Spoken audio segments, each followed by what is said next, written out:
Saludos y bienvenidos de nuevo a la clase La historia de la iglesia cristiana. Y me da gusto darle la bienvenida otra vez y que seguimos aprendiendo más y más de lo que Dios ha estado haciendo en la historia de la iglesia. Podemos volver a ver en su lección anterior que hablamos acerca de las cruzadas y el movimiento del cristianismo desde esta zona de aquí de Europa, moviendo acá. Aquí esta marca, lo brillante aquí marca el área más o menos de Jerusalén. Y también aquí se ve la línea de más o menos marcando donde hubo el cisma de 1054. De este lado más o menos los católicos. Entonces todo estaba pasando por aquí, por esta zona, y aquí en este punto al fin está la ciudad de Estambul, lo cual fue conocido como Constantinopla en esta temporada. Bueno, ¿por qué lo digo otra vez? Porque al fin de esta clase hablamos de que uno de los beneficios de las cruzadas fue los recursos académicos que sacaron de esta zona y llevaron por acá a Europa. En este lado aquí está Francia, en la ciudad de París, y allá se juntaron muchos de los recursos y lo académico. Entonces, terminando las cruzadas, empezando la época de 1200 hasta 1300, inicia una temporada de lo que se llama el Renacimiento, porque se está despertando en la gente un interés de estudiar lo académico. Están renovados en su deseo de estudiar por la introducción de obras antiguas de los griegos de esta zona por aquí alrededor del mar Mediterráneo. Entonces, esto está importante para introducirles a otro señor que Dios usó en la historia del desarrollo de la iglesia cristiana. Es un hombre que se llama Tomás Aquino. Tomás Aquino. Su vida fue del año 1225 hasta 1274. Y ese Tomás Aquino se conoce como filósofo y teólogo. Se conoce como un filósofo en esta época porque tuvo acceso a estos recursos que ya había mencionado. Sobre todo, y vamos a decir, habían muchos, pero principalmente el filósofo griego antiguo Aristóteles. Entonces él estaba leyendo, tenía acceso a este tipo de literatura en su tiempo y le influyó a pensar más sobre su fe. Su apodo le dieron nombre, le pusieron el nombre los otros monjes y los otros alumnos en la escuela, que le dieron el nombre Buey Tonto. ¿Por qué? Porque fue así de tamaño, bien grande, un poco gordoto de su estatura, gordito en quien fue el hombre, y también su cara un poco feo, porque tenía ojos más grandes que el otro. Entonces dice que de su apariencia fue un poco raro este hombre. Grande, gordo, feo de cara, y también no fue muy elocuente de hablar. O sea, hablaba de una forma muy seco, hablaba de una forma en donde no levantaba mucho interés. También otra cosa, faltaban las habilidades sociales, porque fue tan inteligente este hombre que se puso en periodos o en tiempos de pensamientos profundos de vez en cuando. Se puso a pensar profundamente. Sería casi como pasar tiempo en una meditación, o tal vez unos dicen que tenía experiencia de visiones, pero en realidad cuando estudia su mente y la manera en que él estaba, era más como meditaciones, como visiones místicos, ¿entiende? Entonces se puso a pensar fuertemente de vez en cuando. Entonces fue uno un poco raro socialmente por su manera de cómo se aparece, por su tamaño, por su modo de comunicar y por esto de estar uno que está siempre pensando profundamente sobre las cosas. Sus padres deseaban que se fue para prepararse a ser obispo o arzobispo en la iglesia para buscar un nivel más alto en donde podía recibir más fondos y más respeto.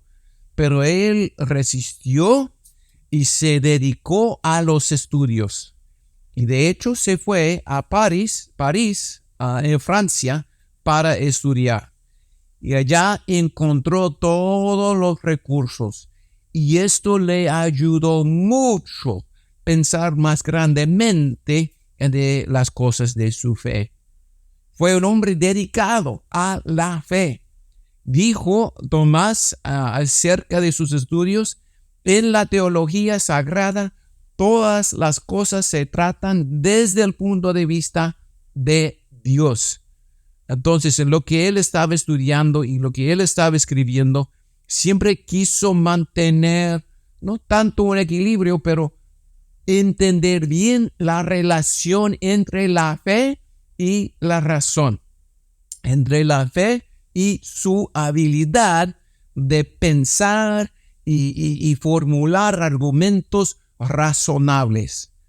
Y esto fue muy importante en su temporada, porque fuera de la iglesia, muchos filósofos estaban levantando y despertando interés y poniendo más y más énfasis en la habilidad del ser hombre a pensar y vivir de una forma razonable.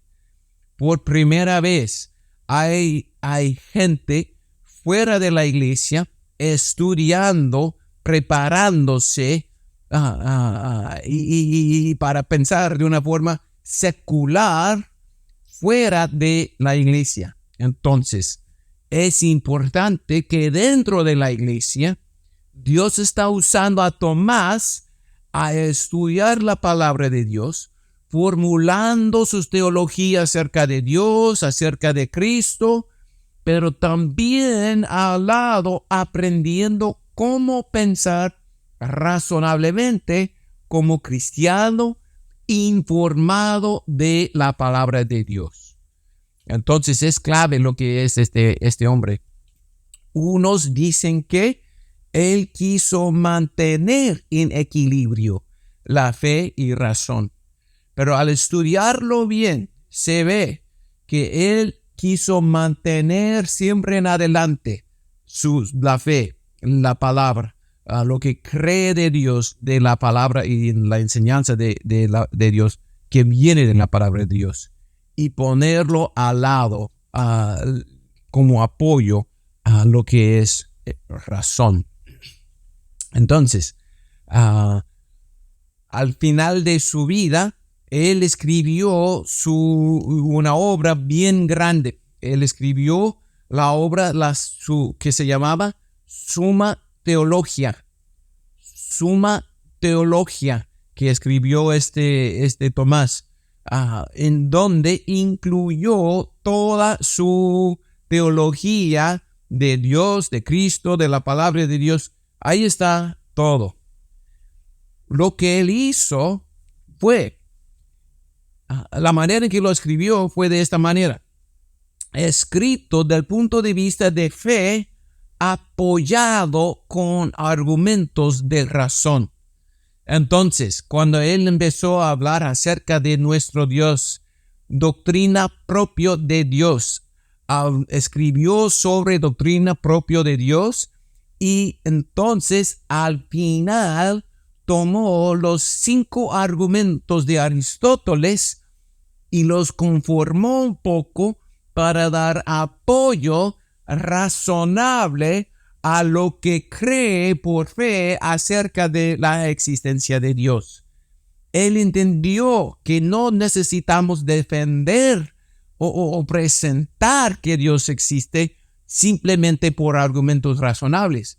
Porque Génesis 1:1 dice claramente, en el principio Dios. La palabra de Dios no necesita apoyo razonable, no necesita argumentos para verificar lo que está allá. Y esto también fue el motivo de Tomás. Pero lo que Tomás se fijó fue, si el mundo afuera está aprendiendo más y pensando más fuerte, sería útil y bien que nosotros como cristianos también presentamos lo que creemos por fe y poner en fin un apoyo razonable a lo que es para apoyar lo que creemos por la fe. Entonces, para volvernos al ejemplo que quise darles, él habla de la doctrina de Dios. Al final toma los 5 argumentos de Aristóteles para dar evidencia o para convencer uno a la existencia de algún ser sobre todo. Y Tomás lo lee en la literatura secular griego de Aristóteles y se fija, estos argumentos no nos lleva o apunta a algún ser desconocido.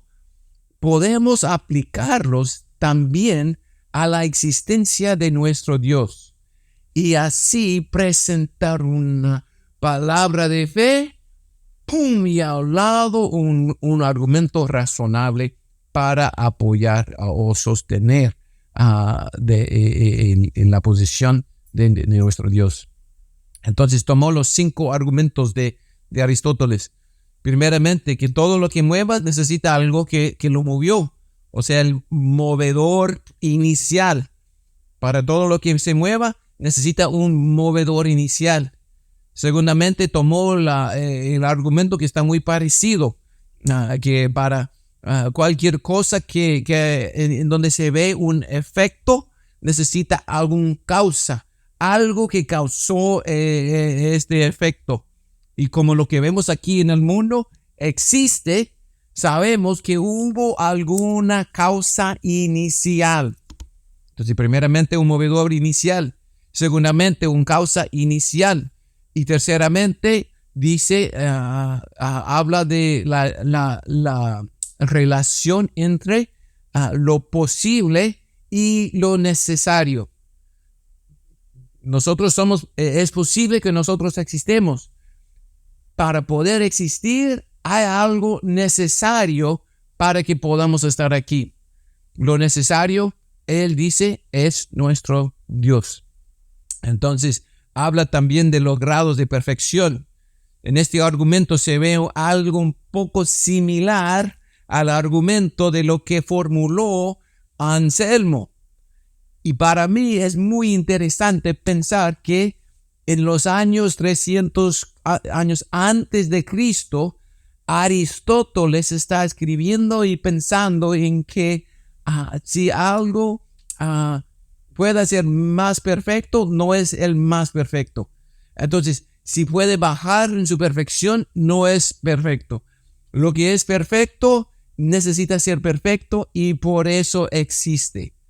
Entonces, el argumento de Aristóteles se ve casi igual en Anselmo, y entonces Tomás Aquino lo toma como el cuarto argumento para poner al lado de lo que ha presentado por fe acerca de la existencia de Dios. Y últimamente se examina que en lo que vemos aquí en el mundo se ve orden, se ve diseño, se ve que alguien tenía que ponerlo en orden.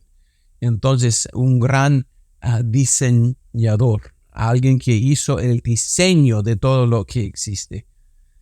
Bueno, es importante que entendamos por qué lo hizo Tomás aquí. no está tratando de empezar de nada y convencernos de la existencia de nuestro Dios. Él está presentando por fe todo lo que pueda acerca de Dios. Entonces viene al lado, viene atrás, viene para dar un apoyo, para sostenerlo de una forma aquí de lado con sus 5 argumentos razonables. Entonces no está escribiendo en contra de algún ateo, simplemente está tratando de aumentar lo que ha presentado por fe.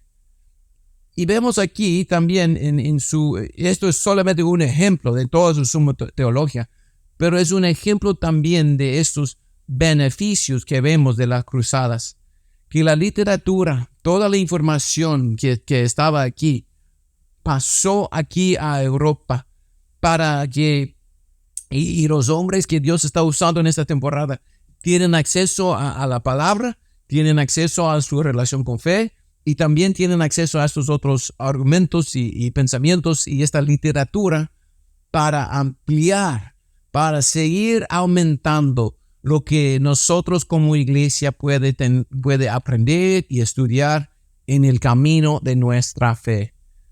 Imagínense que está importante fijar que desde los tiempos de la primera iglesia del primer siglo, Pablo está escribiéndole a la iglesia, a Colosenses y también a Tesalonicenses, diciéndoles: cuidado con las filosofías del mundo que engañan. No les dice que no tiene nada que ver con filosofía. Les está diciendo: tengan cuidado con las filosofías del mundo que pueden engañar, que pueden tropezar. Él está también diciendo y enseñando a la iglesia: debe de pensar bien sobre su fe y pensar bien sobre lo que es vivir por Cristo. Entonces, en este hombre Tomás Aquino, cuando yo reflejo en él, me hace recordar que es importante vivir por fe, pero también Dios me ha dado la capacidad de pensar y vivir una vida razonable. Entonces, como cristiano, yo debo de vivir pensando en lo que Dios me ha dado y estudiando, preparándome. Otra vez, ¿qué dijo Pablo a Timoteo? Estudiar para mostrarse aprobado para el ministerio. Entonces, debemos de estar listos para presentar. ¿Y qué dice Pedro? 1 Pedro 3, 15, 16, por ahí. Siempre listos a dar respuesta por la razón, por la esperanza que tiene en su corazón. Siempre listo a dar respuesta por la esperanza que tiene en su corazón. ¿Cómo podemos dar respuesta? Tenemos que responder al mundo. ¿Qué está haciendo el mundo? Pensando y estudiando, atacando la vida del cristiano. Entonces nosotros como cristianos también debemos de vivir por fe, pero no tanto una fe ciega, una fe informada, una fe razonable, una fe que puede responder a los argumentos del mundo, porque nosotros también hemos estudiado y fijamos que estamos en una línea de hombres, línea de personas que Dios ha usado. Cada vez vamos aumentando, poniendo más amplio lo que la iglesia puede hacer para defender la verdad de la fe cristiana. Bueno, no quiero decir demasiado acerca de Tomás Aquino, pero quiero mostrarles que él está en un punto que nos debe de despertar a ver el valor de pensar, de tener mucha fe y también de pensar bien como cristianos. Y ustedes como líderes de iglesias, nosotros tenemos que pensar bien, porque dentro de nuestras iglesias va a levantar ideas que no son bíblicos y tenemos que pensar bien cómo corregirlo, cómo devolver la gente a la enseñanza de la palabra de Dios. Y también van a venir ataques de afuera y debemos de saber cómo responder, cómo preparar la gente a cómo responder y resistir los ataques intelectuales, los ataques filosóficos a la doctrina que nosotros creemos dentro de la iglesia.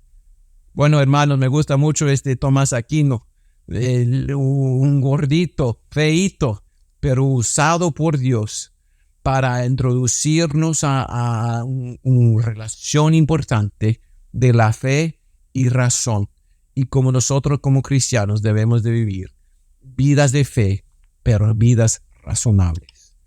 Gracias, amigos. Nos vemos otra vez pronto en la clase de la historia de la iglesia cristiana.